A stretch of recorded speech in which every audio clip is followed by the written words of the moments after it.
Brown ബീറുകൾ ഏറ്റവും കൂടുതൽ കാണപ്പെടുന്നതിൽ ഒരു സ്ഥലം കൂടിയാണ് റഷ്യയിലെ കാംചക്ക പെൻസ്വേല എന്ന സ്ഥലം. അവിടെയാണ് ബ്രൗൺ ബീറുകളെ വേട്ടയാടുവാൻ ആളുകൾ പോകുന്നതും. നിരവധി ബ്രൗൺ കരടികൾ അല്ലെങ്കിൽ ഗ്രിസലി ബീറുകൾ വിഹരിച്ചു നടക്കുന്ന സ്ഥലം കൂടിയാണ് കാംചക്ക പെൻസ്വേല. മലകളും കുറ്റിക്കാടുകളും മരങ്ങളും മഞ്ഞുമൂടിയ പ്രദേശങ്ങളുമെല്ലാം ബ്രൗൺ കരടികൾക്ക് അവിടെ വളരുവാനുള്ള സാഹചര്യം സൃഷ്ടിക്കുന്നു. കമാചട്ക പെൻസ്വേലയിലൂടെ കമാചട്ക നദിയും കടന്നു പോകുന്നു. ധാരാളം മത്സ്യവും അവിടെ ലഭ്യമാണ്. ബ്രൗൺ ബീറുകളെ ഹണ്ട് ചെയ്യുവാൻ വേണ്ടി നിരവധി ആളുകളാണ് ആ റിമോട്ട് ഏരിയയിലേക്ക് പോകുന്നത്. അവിടേക്കുള്ള യാത്ര അത്ര എളുപ്പവുമല്ല, അതികഠിനമാണ്. മഞ്ഞു മൂടപ്പെട്ട പ്രദേശമാണത്.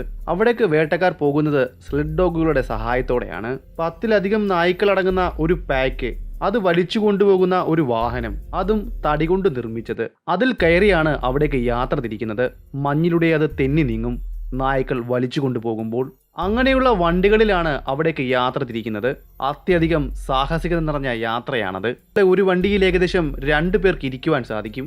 അങ്ങനെയുള്ള വണ്ടികളിലാണ് അവർ അവിടേക്ക് യാത്ര ചെയ്യുന്നത്. അങ്ങനെ മാത്രം എത്തിപ്പെടാവുന്ന ആ സ്ഥലത്താണ് നമ്മുടെ ഇന്നത്തെ കഥ നടക്കുന്നത്. ബ്രൗൺ ബീറുകളെ കുറിച്ച് കൂടുതൽ കാര്യങ്ങൾ ഞാൻ ഇതിൽ പറയുന്നില്ല. അതിന് കാരണമുണ്ട്. ഞാൻ ഇതിനു മുന്നേ ചെയ്ത ഒരു കരടിയുടെ വീഡിയോയിൽ അത് വിശദമായി ഞാൻ നിങ്ങളോട് പറയുന്നുണ്ട്. നിങ്ങളത് കണ്ടിട്ടില്ല എങ്കിൽ പോയെന്ന് കാണുക. നേരം ഇരുട്ടി തുടങ്ങി.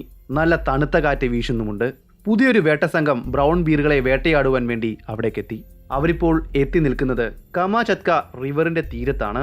അവിടെ നിന്നും ഏകദേശം 100 മീറ്റർ മാറിയാൽ തടികൊണ്ടും മറ്റും നിർമ്മിച്ച 2 വീടുകൾ കാണാം. താൽക്കാലികമായി നിർമ്മിച്ചവയാണവ. ഇങ്ങനെ ഇവിടേക്ക് എത്തുന്ന വേട്ടക്കാർക്ക് താമസിക്കുവാൻ ഇവിടേക്ക് അവരെ നയിച്ചു കൊണ്ടുവരുന്ന ആളുകൾ മുമ്പ് എപ്പോഴോ കെട്ടിയവയാണവ. അവയിലാണ് ഇപ്പോഴും ആളുകൾ താമസിക്കുന്നത്. അങ്ങനെയുള്ള ചെറിയ ചെറിയ വീടുകൾ ആ സ്ഥലത്തിന്റെ പല ഇടങ്ങളിലായി നമുക്ക് കാണുവാൻ സാധിക്കും. ചിലതിലെല്ലാം താൽക്കാലിക ആവശ്യത്തിനുള്ള ആഹാരവും കാണും.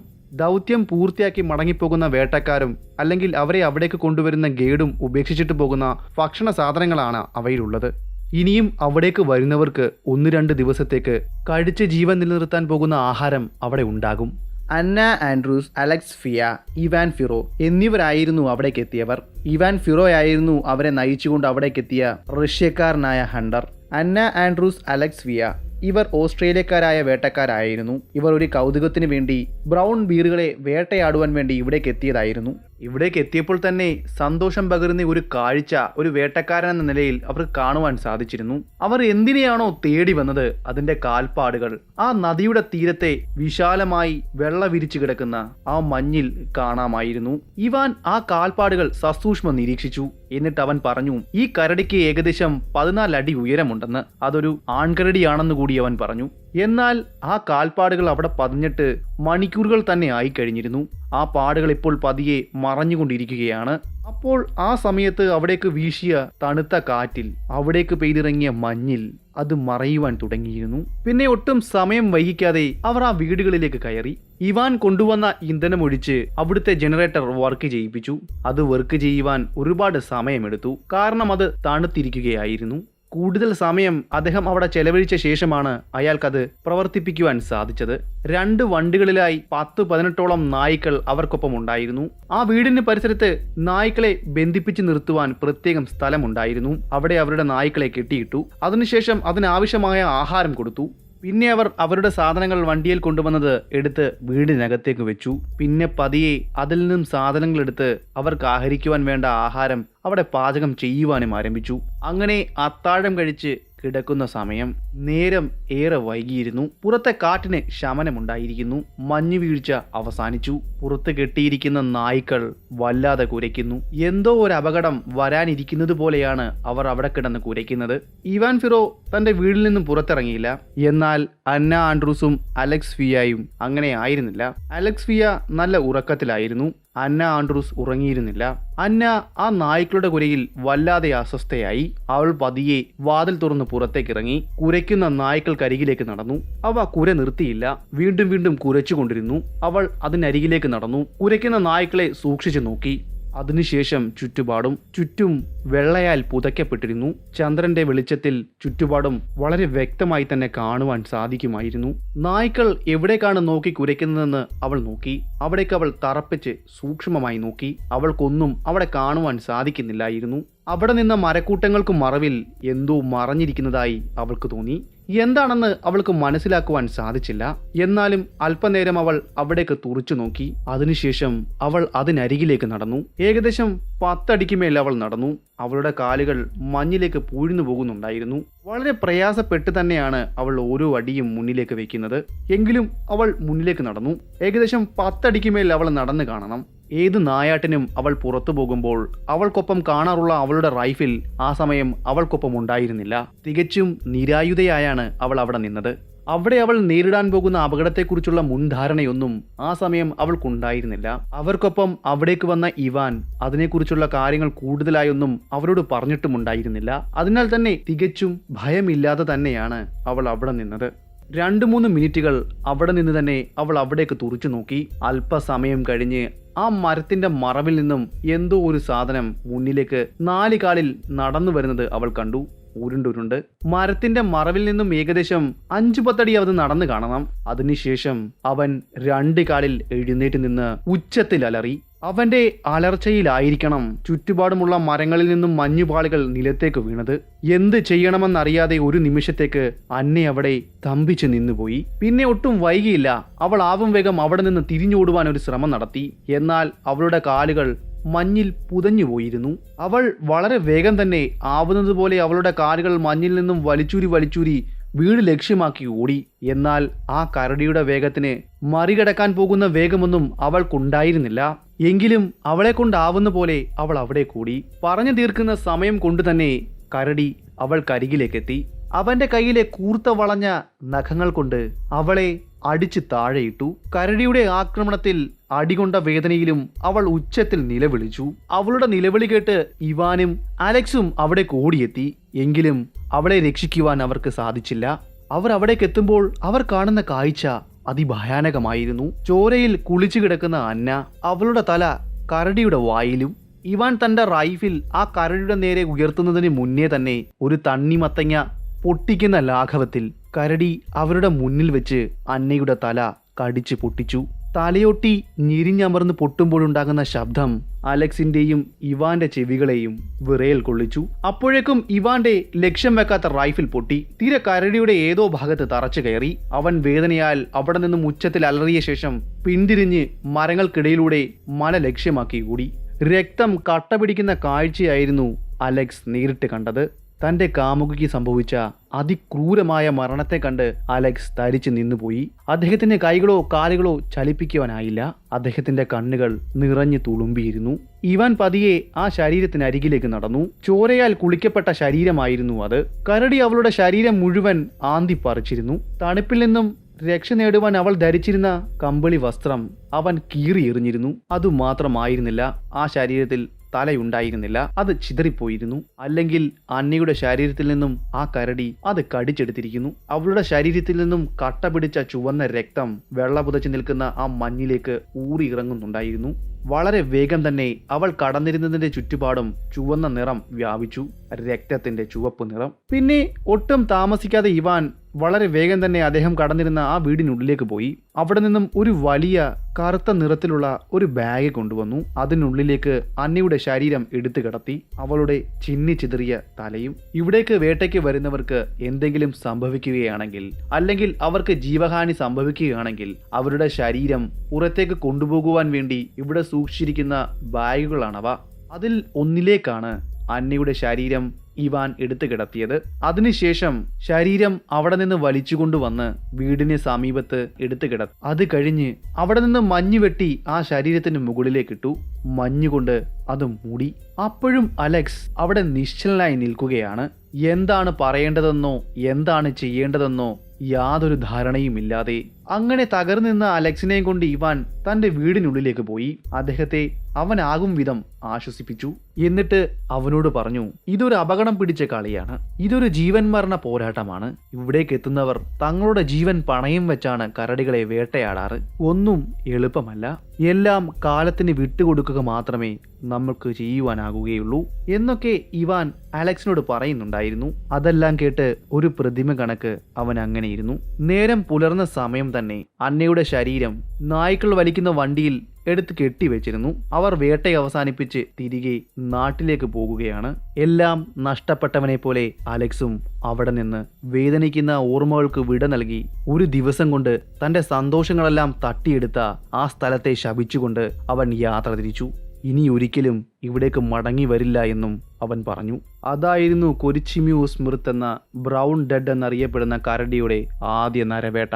ഇന്ന് നമ്മൾ പറയാൻ പോകുന്നത് ബ്രൗൺ ഡെത്ത് എന്നറിയപ്പെടുന്ന കരടിയുടെ കഥയാണ്. ഇതൊരു റിവെഞ്ച് സ്റ്റോറിയാണ്.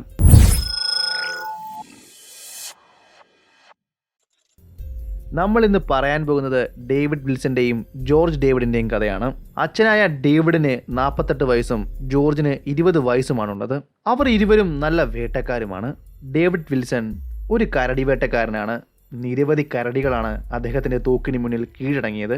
അങ്ങനെ ഇരിക്കുമ്പോഴാണ് അദ്ദേഹം കാമാചട്ക പെനിൻസുലയെക്കുറിച്ചും അവിടുത്തെ കരടികളെക്കുറിച്ചും കേൾക്കുന്നത്. അത്യാവശ്യം വലിപ്പമേറിയ കരടികളാണ് അവിടെ കാണപ്പെടുന്നത്. അതും മാത്രമായിരുന്നില്ല, അവിടേക്ക് അവയെ തേടിപ്പോകുന്നതും അത്യധികം സാഹസികത നിറഞ്ഞ കാര്യം കൂടിയാണ്. അതിലെല്ലാം ആവേശം കൊണ്ട അദ്ദേഹം അവിടേക്ക് ഒരു കരടി വേട്ടയ്ക്ക് പോകുവാൻ തന്നെ തീരുമാനിച്ചു. കൂടെ തന്റെ പുത്രനെയും കൂട്ടാമെന്നും. ഇതിനു മുന്നേയും അദ്ദേഹം തന്റെ മകനെയും കൊണ്ട് വേട്ടയ്ക്ക് പോയിട്ടുണ്ട്. എന്നാൽ അവൻ ഇതുവരെയും ഒരു കരടിയെ വേട്ടയാടിയിട്ടില്ല. ആളുകൾ പറഞ്ഞത് ശരിയാണെങ്കിൽ കാമാചട്ക പെൻസിൽവേനിയയിൽ ഏറ്റവും കൂടുതൽ കാണപ്പെടുന്നത് ബ്രൗൺ കരടികളാണ്. അങ്ങനെയാണെങ്കിൽ അവനെയും കരടിയെ വേട്ടയാടുവാൻ പഠിപ്പിക്കുവാനും അവിടേക്ക് പോയാൽ സാധിക്കും. അങ്ങനെ ഡേവിഡ് വിൽസൺ തന്റെ മകനോട് അഭിപ്രായം ചോദിച്ചു. അവൻ അവിടേക്ക് പോകുവാൻ വലിയ താല്പര്യമാണ്. കുട്ടിക്കാലത്ത് തന്നെ ജോർജിന് നായാടുവാൻ പോകുവാനും അതുപോലെ തോക്കിനോടുമെല്ലാം ഏറെ കൗതുകമായിരുന്നു. അതിനാൽ തന്നെ അവനും അവിടേക്ക് യാത്രയ്ക്ക് പോകുവാൻ തയ്യാറായി.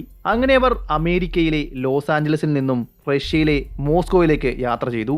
മോസ്കോയിൽ നിന്നും പെട്രോ പാബ്ലോയിലേക്കും. അവിടെയാണ് മിലൻ മാർക്ക് എന്ന റഷ്യൻ ഹണ്ടർ കാത്തു നിൽക്കാമെന്ന് പറഞ്ഞത്. പെട്രോ പാബ്ലോയിലെത്തിയ ഞങ്ങളെ സ്വീകരിക്കുവാൻ വേണ്ടി മിലൻ മാർക്കും അദ്ദേഹത്തിന്റെ 2 സുഹൃത്തുക്കളും അവിടെ ഉണ്ടായിരുന്നു. മാക്സിം ലിയോ, സ്റ്റീഫൻ ഡെന്നീസ്, ഇങ്ങനെയായിരുന്നു അവരുടെ പേരുകൾ. ഡേവിഡ് വിൽസൺ തന്റെ മകനായ ജോർജ് ഡേവിഡിനെ അവർക്ക് പരിചയപ്പെടുത്തി. അത് കഴിഞ്ഞ് അവിടെ നിന്ന് ഞങ്ങൾ ഒരു വാഹനത്തിൽ കാംചട്ക പെൻസിൽവേനിയയിലേക്ക് യാത്ര തിരിച്ചു. പെട്രോ പാബ്ലോയിൽ നിന്നും ആരംഭിക്കുന്ന ആ റോഡ് വന്ന് അവസാനിക്കുന്നത് മത്സ്യബന്ധനം കുലത്തൊഴിലാക്കി മാറ്റിയ ആളുകളുടെ ഗ്രാമത്തിലേക്കായിരുന്നു. അവിടെ നിന്ന് ഞങ്ങൾ അവരുടെ സഹായത്തോടെ ഒരു ഫിഷിംഗ് ബോട്ടിൽ കാമാചട്ക പെൻസിൽവേനിയയിലേക്ക് യാത്ര തിരിച്ചു. ബോട്ടിൽ ഏകദേശം 1 മണിക്കൂറോളം യാത്ര ചെയ്താണ് ഞങ്ങൾ കാംചട്ക പെൻസിൽവേനിയയിലേക്ക് അതിന്റെ കരയിലേക്ക് എത്തിച്ചേർന്നത്. അതിമനോഹരമായ ഒരു സ്ഥലമാണ്. ഒരു റിമോട്ട് ഏരിയ. ചുറ്റും വെളുത്ത മഞ്ഞാൽ മൂടപ്പെട്ട് കിടക്കുന്നു. മലനിരകളും വൃക്ഷങ്ങളും കുറ്റിക്കാടുകളും നമുക്ക് അവിടെ കാണുവാൻ സാധിക്കും. മരങ്ങളിലെല്ലാം മഞ്ഞുകൊണ്ട് മൂടപ്പെട്ടു. വർണ്ണിക്കാനാകാത്ത വിധം അതിമനോഹരമായിരുന്നു ആ സ്ഥലം. ഇനി അവിടെ നിന്ന് വേണം മുന്നിലേക്ക് പോകുവാൻ. ഇനിയാണ് അതിസാഹസികത നിറഞ്ഞ യാത്ര തുടങ്ങുവാൻ പോകുന്നത്. ഞങ്ങൾക്ക് സഞ്ചരിക്കുവാൻ വേണ്ടി 3 സെറ്റ് നായ്ക്കൾ വലിച്ചുകൊണ്ടു പോകുന്ന വണ്ടി ഉണ്ടായിരുന്നു. ഒരു വണ്ടിയിൽ 2 പേർക്ക് മാത്രമേ യാത്ര ചെയ്യുവാൻ സാധിക്കുകയുള്ളൂ. ഞാനും മാക്സിം ലിയോയും ഒരു വണ്ടിയിലും മിലൻ മാർക്കും എൻ്റെ പിതാവായ ഡേവിഡ് വിൽസണും മറ്റൊരു വാഹനത്തിലും സ്റ്റീഫൻ ഡെന്നീസ് ഒറ്റയ്ക്ക് ഞങ്ങളുടെ സാധനങ്ങളെല്ലാം വഹിച്ചുകൊണ്ട് മറ്റൊരു വണ്ടിയിലും അവിടേക്ക് യാത്ര തിരിച്ചു. ഏകദേശം 2-3 മണിക്കൂർ യാത്ര ചെയ്തെങ്കിൽ മാത്രമേ ഞങ്ങൾക്ക് ക്യാമ്പ് ചെയ്യുവാൻ കഴിയുന്ന ഭാഗത്ത് എത്താൻ സാധിക്കുകയുള്ളൂ. പോകുന്ന വഴിയിൽ ധാരാളം തടസ്സങ്ങൾ നേരിടേണ്ടതുണ്ടെന്ന് സ്റ്റീഫൻ ഡെന്നീസ് പറഞ്ഞു. അദ്ദേഹമാണ് ഞങ്ങളുടെ യാത്രയ്ക്ക് നേതൃത്വം നൽകുന്നത്. അദ്ദേഹമാണ് ഞങ്ങൾക്ക് മുന്നിൽ സഞ്ചരിക്കുന്നതും അദ്ദേഹത്തെ പിന്തുടർന്നാണ് ഞങ്ങൾ പോകുന്നതും. പോകുന്ന വഴിയിൽ അദ്ദേഹം പറഞ്ഞതുപോലെ തന്നെ ധാരാളം തടസ്സങ്ങൾ ഉണ്ടായിരുന്നു. ചെറിയ അരുവികൾ മുറിച്ചു കടക്കേണ്ടതായി വന്നു. ഞങ്ങൾ പോകുന്നതിന്റെ വഴിയിൽ തടസ്സമായി നിന്ന മരത്തിന്റെ ചില്ലകൾ വെട്ടി മാറ്റേണ്ടതായി വന്നു. വഴിയിലേക്ക് ചാഞ്ഞു നിൽക്കുന്ന മരങ്ങൾ വെട്ടേണ്ടതായും വന്നു. അങ്ങനെ വളരെ പ്രയാസപ്പെട്ട് ബുദ്ധിമുട്ടി ഏകദേശം ഉച്ച കഴിഞ്ഞതോടെ കാംചട്ക നദിയുടെ തീരത്ത് ഞങ്ങൾ എത്തിച്ചേർന്നു. നദിയുടെ തീരത്ത് നിന്നും ഏകദേശം 100 മീറ്റർ മാറിയാണ് തടി കൊണ്ട് കെട്ടി നിർമ്മിച്ച 2 കൊച്ചു വീടുകളുള്ളത്. അതിലൊന്ന് ഞങ്ങൾക്ക് നൽകിയ ശേഷം മറ്റേത് അവർ 3 പേരും കൂടി എടുത്തു. ഞങ്ങളുടെ സാധനങ്ങളെല്ലാം ഞങ്ങൾ താമസിച്ച ആ വീട്ടിലേക്ക് കൊണ്ടുപോയി. നായ്ക്കളെ അവിടെ ഉണ്ടായിരുന്ന സംവിധാനത്തിൽ കെട്ടിയിട്ടു. അവർക്ക് ആവശ്യമായ ആഹാരം വീടിനുള്ളിൽ ഉണ്ടായിരുന്നു. അത് അവിടെ നിന്നും എടുത്തുകൊണ്ടുവന്ന് സ്റ്റീഫൻ ഡെന്നീസ് അവർക്ക് കൊടുത്തു. നായ്ക്കൾ സന്തോഷമായി അത് ആഹരിച്ചു. അവർ നായ്ക്കൾക്ക് കൊടുക്കുന്നത് പ്രത്യേകതരം ആഹാരമാണ്. അതെന്താണെന്ന് എനിക്ക് അറിയുവാൻ സാധിച്ചില്ല. ഞങ്ങൾ അവിടേക്ക് കൊണ്ടുപോയ റൈഫിലുകൾ ഞങ്ങൾ ഭദ്രമായി എടുത്ത് വീടിനകത്തേക്ക് വെച്ചു. ഞങ്ങൾ 5 പേരുടെയും കയ്യിൽ റൈഫിലുകൾ ഉണ്ടായിരുന്നു. ആവശ്യത്തിന് തിരകളും. സ്റ്റീഫൻ ഡെന്നീസ് വളരെ പണിപ്പെട്ട് അവിടുത്തെ ജനറേറ്റർ ഓണാക്കി. അതുവരെ ഞങ്ങൾ റാന്തലിന്റെ വെളിച്ചത്തിലാണ് അവിടെ ഇരുന്നത്. ഞങ്ങൾക്കുള്ള ആഹാരമെല്ലാം സ്റ്റീഫൻ ഡെന്നീസാണ് റെഡിയാക്കി കൊണ്ടുതരാമെന്ന് ഏറ്റത്. നേരം ഇരുട്ടി തുടങ്ങി. ഏകദേശം 9 മണി കഴിഞ്ഞപ്പോഴേക്കും അദ്ദേഹം ഞങ്ങൾക്കുള്ള ആഹാരവുമായി ഞങ്ങളുടെ വീട്ടിലെത്തി. കൂടെ മാർഗും ലിയോയും. ഞങ്ങൾ ഒരുമിച്ച് അവിടെ നിന്ന് ആഹാരം കഴിച്ചു. ഓരോ കാര്യങ്ങൾ പറയുവാനും ആരംഭിച്ചു. നാളത്തെ കാര്യങ്ങൾ പ്ലാൻ ചെയ്തു. അതിനിടയിലാണ് ആഴ്ചകൾക്ക് മുന്നേ നടന്ന ഒരു കൊലപാതകത്തെപ്പറ്റി അയാൾ ഞങ്ങളോട് പറയുന്നത്. ആ കഥ വളരെ പേടിപ്പിക്കുന്നതായിരുന്നു. അവൻ അതിക്രൂരമായി കൊന്നവരുടെ കണക്കുകൾ അയാൾ പറഞ്ഞു. ഏകദേശം 2-3 പേരെ ആ കരടി ഇതിനോടകം തന്നെ കൊന്നിട്ടുണ്ട്. അതിൽ ഒരാളെ കൊന്നിരിക്കുന്നത് നമ്മൾ ഇപ്പോൾ താമസിക്കുന്ന വീടിന് അടുത്ത് വെച്ചാണെന്നും അയാൾ പറഞ്ഞു.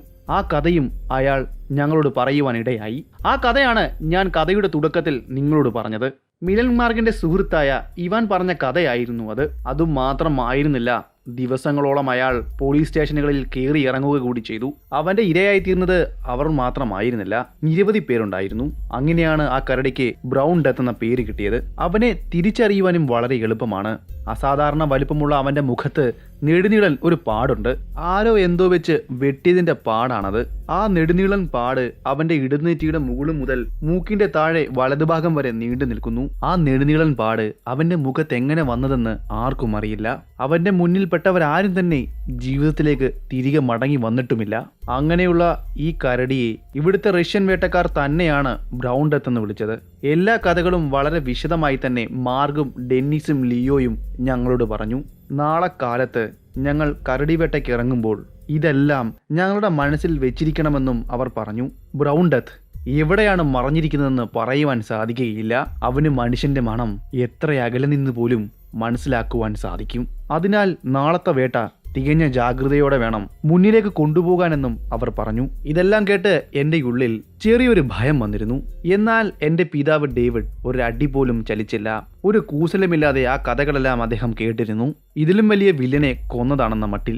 നേരം പുലർന്നു. എന്നാൽ ഞങ്ങളുടെ പ്ലാൻ മാറ്റിവെക്കേണ്ടതായി വന്നു പിറ്റേ ദിവസത്തേക്ക്. കാരണം കാലത്ത് തന്നെ അവിടേക്ക് തണുത്ത കാറ്റ് വീശിയടിക്കുവാൻ ആരംഭിച്ചു കഴിഞ്ഞിരുന്നു. ഇങ്ങനെ ഈ വീശിയടിക്കുന്ന തണുത്ത കാറ്റ് നമ്മളെപ്പോലെ തന്നെ കരടികൾക്കും ഇഷ്ടമല്ല.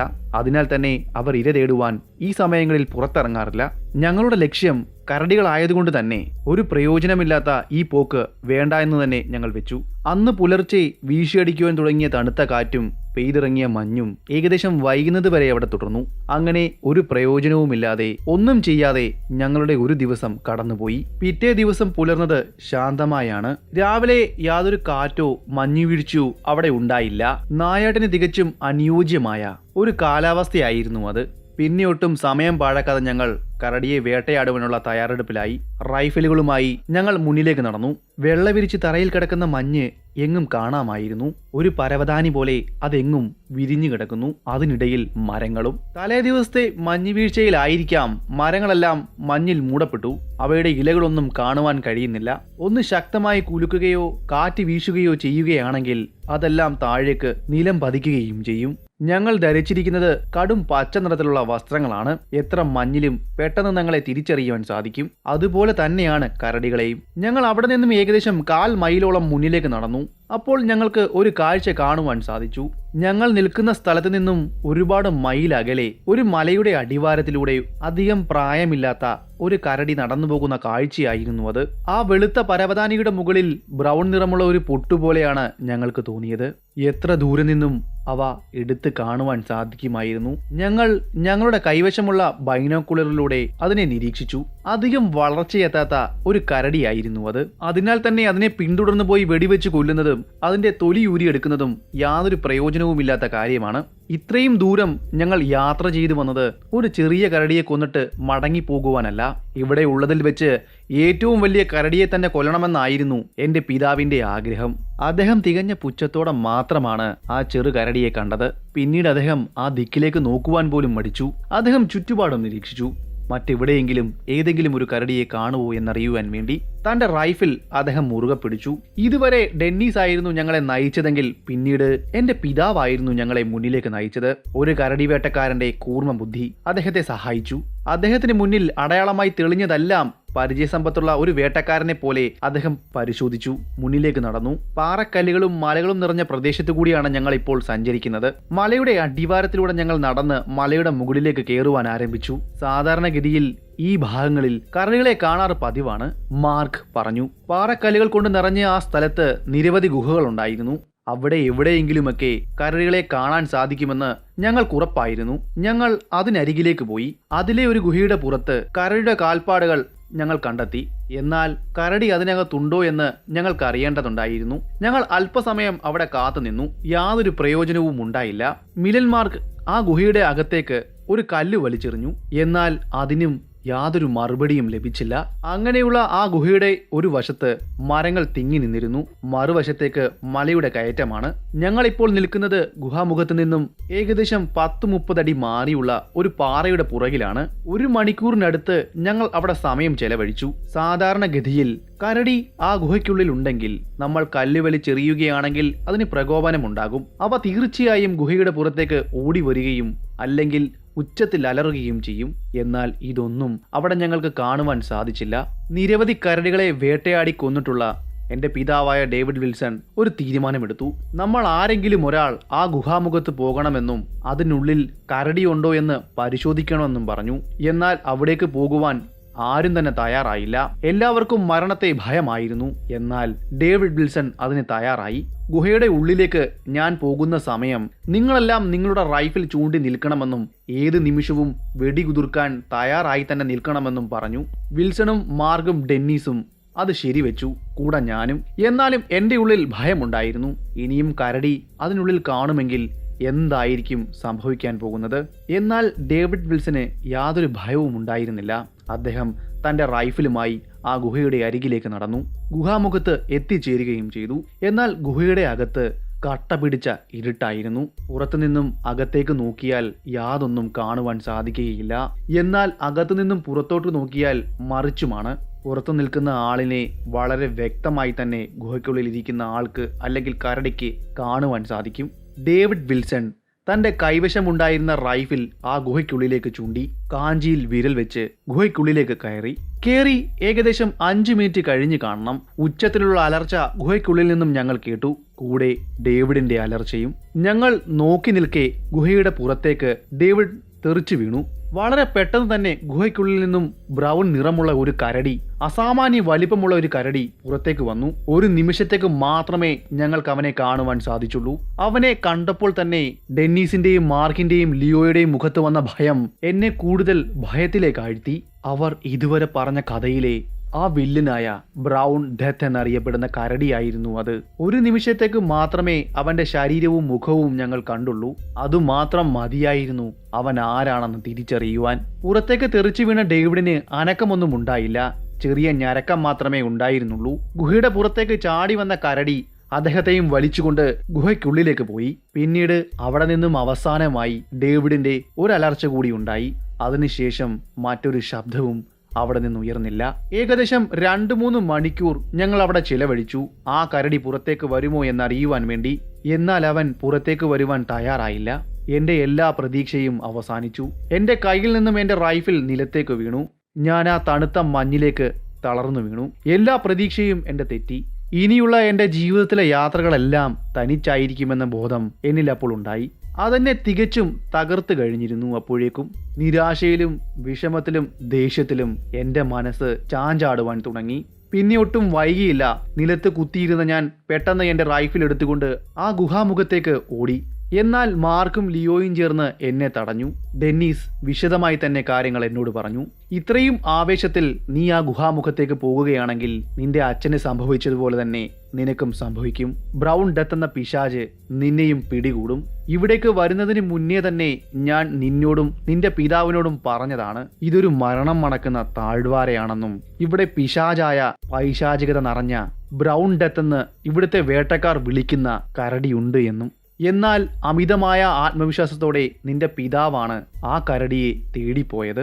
അങ്ങനെ വേദനാജനകമായ ഒരു മരണം നിനക്ക് വേണമെങ്കിൽ നിനക്കും പോകാം, ഇനി ഞങ്ങൾ തടയില്ല. അത്രയും പറഞ്ഞതിന് ശേഷം മാർക്കും ലിയോയും എന്റെ പിടിവിട്ടു. നിലത്തേക്ക് മുട്ടുകുത്തി നിന്നു. മുകളിലേക്ക് നോക്കി ഉച്ചത്തിൽ കരഞ്ഞു. എനിക്ക് താക്കീതെന്ന പോലെ ആയിരിക്കാം ആ ഗുഹയുടെ ഉള്ളിൽ നിന്നും ആ കരടിയുടെ അലർച്ചയും അവിടെ ഉയർന്നത്. അതെന്നിൽ പകയുടെ വിത്ത് വിതയ്ക്കുകയായിരുന്നു. ലിയോയും മാർഗും ഡെന്നീസും എന്നെ അവിടെ നിന്നും ഞങ്ങളുടെ സെറ്റിൽമെന്റിലേക്ക് കൊണ്ടുപോയി. രാത്രി മുഴുവൻ ഞാൻ ദുഃഖിതനായിരുന്നു. പിറ്റേന്ന് നേരം പുലർന്നപ്പോൾ തന്നെ ഞാൻ മാർക്കിനോടും ഡെന്നീസിനോടും ലിയോയോടും ഒരു കാര്യം പറഞ്ഞു. ആ കരടിയുടെ ജീവനും അതുപോലെ ഡേവിഡിന്റെ ശരീരത്തിന്റെ അവശിഷ്ടവും അദ്ദേഹത്തിന്റെ റൈഫിലും കൊണ്ടല്ലാതെ കാംചട്ക പെൻസുവേലയിൽ നിന്നും ഞാൻ മടങ്ങിപ്പോകില്ല എന്ന് അവരോട് പറഞ്ഞു. അത് ഞാൻ അവരോട് പറയുമ്പോൾ കോപം കൊണ്ട് എൻ്റെ കണ്ണ് ജ്വലിക്കുന്നുണ്ടായിരുന്നു. ദേഷ്യവും പകയും എന്നിൽ കത്തി ജ്വലിക്കുകയായിരുന്നു. എന്നെ ആശ്വസിപ്പിക്കുവാനും അവിടെ നിന്ന് പറഞ്ഞയക്കുവാനും അവർ പല പണിയും നോക്കി. എന്നാൽ അതൊന്നും ഞാൻ കൂട്ടാക്കിയില്ല. എൻ്റെ തീരുമാനത്തിൽ ഞാൻ ഉറച്ചു നിന്നു. അവരെയും കൊണ്ട് ആ ഗുഹാമുഖത്തേക്ക് പോകുവാൻ ഞാൻ തീരുമാനിച്ചു. ആദ്യമൊക്കെ അവർ തടസ്സം പറഞ്ഞു എങ്കിലും എൻ്റെ നിർബന്ധത്തിൽ അവർ വഴങ്ങി. അവർ മൂവരും എൻ്റെ കൂടെ അവിടേക്ക് വന്നു, ആ ഗുഹാമുഖത്തേക്ക്. ഏകദേശം 1 മണിക്കൂറുകൾ കൊണ്ട് ഞങ്ങൾ അവിടെ എത്തി, ആ ഗുഹയുടെ അരികിൽ. ഇപ്രാവശ്യം ഞാൻ അവിടേക്ക് നടന്നെത്തിയത് ഗുഹാമുഖത്തിന് അഭിമുഖമായിരുന്നില്ല. അതിന് വശത്തുകൂടി നടന്ന് ആ പാറക്കല്ലിന് പുറകിലേക്ക് മറഞ്ഞിരിക്കുകയായിരുന്നു. ഇപ്രാവശ്യം എൻ്റെ കൈവശം റൈഫിൾ മാത്രമായിരുന്നില്ല ഉണ്ടായിരുന്നത്, റെഡ് സ്മോക്ക് ഗ്രനേഡും കൂടി ഉണ്ടായിരുന്നു. അടിയന്തര അവസ്ഥകളിൽ ഉപയോഗിക്കുവാൻ വേണ്ടി നമ്മൾ നിൽക്കുന്ന സ്ഥലം പോയിന്റ് ചെയ്യുവാൻ വേണ്ടി ഉപയോഗിക്കുന്ന റെഡ് ഗ്രനേഡുകളായിരുന്നു ആ സമയം എൻ്റെ കൈവശം ഉണ്ടായിരുന്നത്. ആംബുലൻസ് ഹെലികോപ്റ്ററുകളും മറ്റ് ഹെലികോപ്റ്ററുകളെയും കൃത്യമായ സ്ഥലം കാണിച്ചു കൊടുക്കുവാൻ വേണ്ടി ഉപയോഗിക്കുന്നവയായിരുന്നു റെഡ് സ്മോക്ക് ഗ്രനേഡുകൾ. ആ ഗ്രനേഡുകളാണ് എൻ്റെ കൈവശം അപ്പോൾ ഉണ്ടായിരുന്നത്. അതെനിക്ക് ലഭിച്ചത് ഞാൻ താമസിച്ച ആ വീടിനകത്തു നിന്നുമാണ്. അതെൻ്റെ കയ്യിൽ സുരക്ഷിതമായിരുന്നു. അതിനെപ്പറ്റി യാതൊരു വിവരവും എൻ്റെ കൂടെ വന്നവരോട് ഞാൻ പറഞ്ഞതുമില്ല. ഞങ്ങൾ 4 പേരും ആ പാറയുടെ മറവിലിരുന്നു, ഗുഹയും പരിസര പ്രദേശങ്ങളുമെല്ലാം വീക്ഷിച്ചുകൊണ്ട്. എന്നാൽ ഗുഹയിൽ നിന്നും ആ കരടി പുറത്തേക്ക് പോയതിൻ്റെ യാതൊരു തെളിവും അടയാളങ്ങളോ ഞങ്ങൾക്ക് അവിടെ കാണുവാൻ സാധിച്ചില്ല. ഇന്നലെ വൈകുന്നേരമായിരുന്നു ഞങ്ങൾ ആ ഗുഹാമുഖത്തു നിന്നും ഞങ്ങളുടെ ഷെൽട്ടർ ലക്ഷ്യമാക്കി പോയത്. അതുവരെയും അവൻ പുറത്തിറങ്ങിയിട്ടില്ലായിരുന്നു. ഏകദേശം 1 മണിക്കൂറോളം ഞങ്ങൾ ഗുഹാമുഖത്തുണ്ടായിരുന്ന ആ പാറയുടെ മറവിൽ അവൻ പുറത്തിറങ്ങുന്നതും കാത്തിരുന്നു. എന്നാൽ യാതൊന്നും സംഭവിച്ചില്ല. ഇനിയും ക്ഷമയോടെ എനിക്ക് അവനെ അവിടെ കാത്തിരിക്കുവാൻ സാധിക്കുമായിരുന്നില്ല. ഞാൻ പെട്ടെന്ന് തന്നെ ആ ഗുഹാമുഖത്തേക്ക് റൈഫിൾ ചൂണ്ടി ഒരു നിറയൊഴിച്ചു. ലിയോയും ഡെന്നീസും മാർക്കും എൻ്റെ ആ പ്രവൃത്തിയിൽ എന്നോട് പ്രതിഷേധിച്ചു. ഏതാനും സമയത്തിനുള്ളിൽ തന്നെ ഗുഹയ്ക്കുള്ളിൽ നിന്നും ആ കരടിയുടെ ഉച്ചത്തിലുള്ള അലർച്ച ഞങ്ങൾ കേട്ടു. ആ അലർച്ചയിൽ ലിയോയും ഡേവിഡും മാർക്കും തരിച്ചു നിന്നുപോയി. എന്നാൽ അതെന്നിൽ സന്തോഷമാണ് ഉണർത്തിയത്. ഞാൻ മുന്നേ തന്നെ പദ്ധതിയും പ്ലാനും തയ്യാറാക്കിയിരുന്നു. ഗുഹയ്ക്കുള്ളിൽ അവനുണ്ട് എന്ന് ഉറപ്പായാൽ എൻ്റെ കൈവശമിരിക്കുന്ന സ്മോക്ക് ഗ്രനേഡുകൾ ആ ഗുഹയ്ക്കുള്ളിലേക്ക് വലിച്ചെറിയുകയും ഗുഹയ്ക്കുള്ളിലേക്ക് ആ പുക നിറയുമ്പോൾ അവൻ ഗുഹയ്ക്കുള്ളിൽ നിന്നും പുറത്തേക്ക് ഇറങ്ങി ഓടി വരുമെന്നുമായിരുന്നു എൻ്റെ കണക്കുകൂട്ടൽ. അത് തന്നെയായിരുന്നു എൻ്റെ പ്ലാനും പദ്ധതിയും. അങ്ങനെ അവൻ പുറത്തേക്ക് ഇറങ്ങി വരികയാണെങ്കിൽ ഒട്ടും അമാന്തിക്കാതെ അവനെ അവിടെ വെച്ച് തന്നെ ഗുഹാമുഖത്തു തന്നെ വെച്ച് വെടിവെച്ച് കൊല്ലുവാനായിരുന്നു എൻ്റെ തീരുമാനം. അതിനുശേഷം എൻ്റെ പോക്കറ്റിൽ ഞാൻ സൂക്ഷിച്ചിരുന്ന സ്മോക്ക് ഗ്രനേഡുകൾ ഞാൻ പുറത്തെടുത്തു.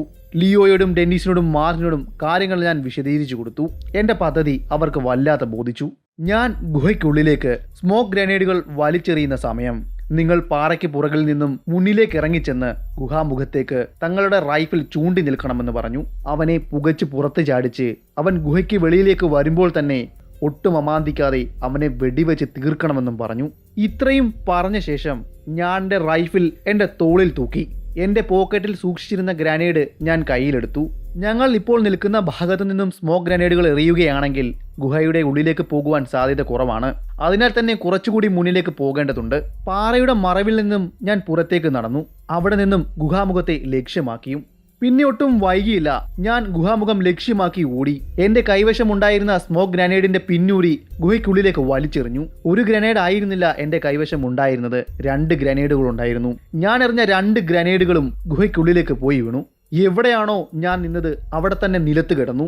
ഗുഹാമുഖത്തേക്ക് എൻ്റെ റൈഫിൾ ചൂണ്ടി നിന്നു. ഞാനും ഗുഹയും തമ്മിലുള്ള ദൂരം ഇപ്പോൾ ഏകദേശം 25-30 അടി അകലം മാത്രമാണ്. ഗുഹയ്ക്കുള്ളിലേക്ക് പുക നിറയുവാൻ തുടങ്ങി.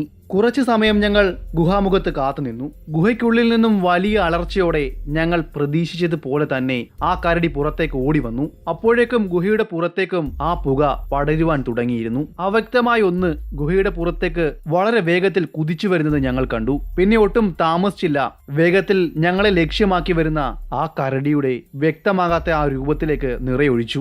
എന്റെ ഷോട്ടിന്റെ പിന്നാലെ പിന്തുടർച്ച എന്ന പോലെ ലിയോയുടെയും ഡെന്നീസിന്റെയും മാർക്കിന്റെയും റൈഫിലുകളും ശബ്ദിച്ചു. ഞങ്ങൾക്കരികിലേക്ക് ഓടിയെടുത്ത ബ്രൗൺ ഡെത്ത് എന്ന പിശാച് ഗുഹാമുഖത്ത് ചത്തുവീണു. മരണം ഉറപ്പിക്കുവാൻ വേണ്ടി ഒരു തിര കൂടി ഞാൻ അവന്റെ ശരീരത്തിലേക്ക് പായിച്ചു. അതിനുശേഷം ഞങ്ങൾ അവന്റെ അരികിലേക്ക് നടന്നു. 13 അടിയിൽ കൂടുതൽ വലിപ്പമുള്ള ഏകദേശം 14 അടിയോട് അടുത്ത് വലിപ്പമേറിയ ഒരു ആൺകരടിയായിരുന്നു അത്. അവന്റെ മുഖത്ത് നെടുനീളൻ ഒരു പാടുണ്ടായിരുന്നു. ആ പാടിൽ നിന്നും അവൻ തന്നെയാണ് ബ്രൗൺ ഡെത്ത് എന്ന കാര്യം ഞങ്ങൾ ഉറപ്പിച്ചു. ആ സമയം ഞങ്ങൾക്ക് ഗുഹയ്ക്കുള്ളിലേക്ക് പ്രവേശിക്കുവാൻ കഴിയുമായിരുന്നില്ല.